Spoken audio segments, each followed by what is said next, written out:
குக்கிங்னு start பண்ணிட்டாலே லைட்டரில் start ஆகி oil, salt, pepper, tea தூள்னு இது எல்லா திங்ஸையும் நீட்டாக கவுண்டர் டாப் பக்கத்தில் ஆர்கனைஸ் பண்ணி வைக்கிறது ஒரு பெஸ்ட் ஆப்ஷனாக இருக்கும். கிச்சனில் ஸ்டோரேஜுக்கு செல்ஃபே இல்லைன்னு கவலைப்பட்டீங்கன்னா இந்த ஸ்டீல் ரேக் ஒரு பெஸ்ட் ஆப்ஷனாக இருக்கும். வெயிட் எல்லாத்தையும் நல்லாவே கேரி பண்ணிக்கும். ஸோ ஃப்ளோர் மட்டும் ஈவனாக இருந்துட்டா போதும், எந்த ஒரு ஷேக்கிங்கும் மூமெண்ட்டும் இந்த ஸ்டீல் ரேக்கில் இருக்காது. ஸோ தைரியமாக நம்ம கிட்ட இருக்கிற கிராக்கரிஸ், கிளாஸ் ஐட்டம்லாம் ஸ்டோர் பண்ணிக்கலாம்.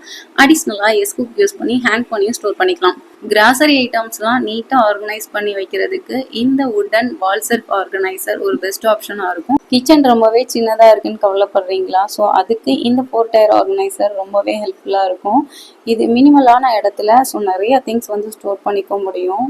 இந்த ஆர்கனைசரில் வாட்டர் பாட்டில், ஃப்ளாஸ்க், அப்புறம் ரொம்பவே காம்பேக்டான திங்ஸ் எல்லாத்தையும் நீட்டாக ஆர்கனைஸ் பண்ணிக்க முடியும். வெர்டிக்கல் ஸ்பேஸில் ஸ்டோர் பண்ணிக்கிறதுனால நிறைய திங்ஸ் ஆர்கனைஸ் பண்ணிக்க முடியும். கிச்சன் விண்டோவில் எஸ்குக் யூஸ் பண்ணியும் ஆர்கனைஸ் பண்ணிக்க முடியும். இந்த ஐடியாஸ் பிடிச்சிருந்துச்சுன்னா வீடியோக்கு ஒரு லைக் கொடுத்துருங்க. பாய்.